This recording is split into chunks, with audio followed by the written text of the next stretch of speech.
So next ధనుస్సు రాశి.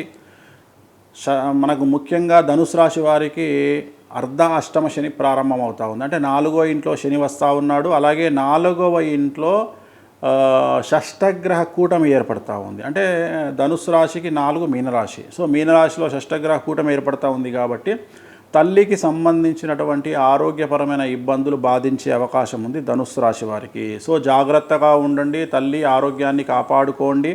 అలాగే ఆర్థికపరమైన నిర్ణయాల విషయంలో జాగ్రత్తలు వహించండి. ఏదైనా పెట్టుబడుల రూపంలో పెట్టుబడులు పెట్టాల్సి వచ్చినప్పుడు, పెద్ద ఇన్వెస్ట్మెంట్ల జోలికి వెళ్ళినప్పుడు, ఇల్లు కానీ స్థలం కానీ ప్లాట్ కానీ ఏదైనా కొనడానికి సంసిద్ధులైనప్పుడు జాగ్రత్తలు తీసుకోండి.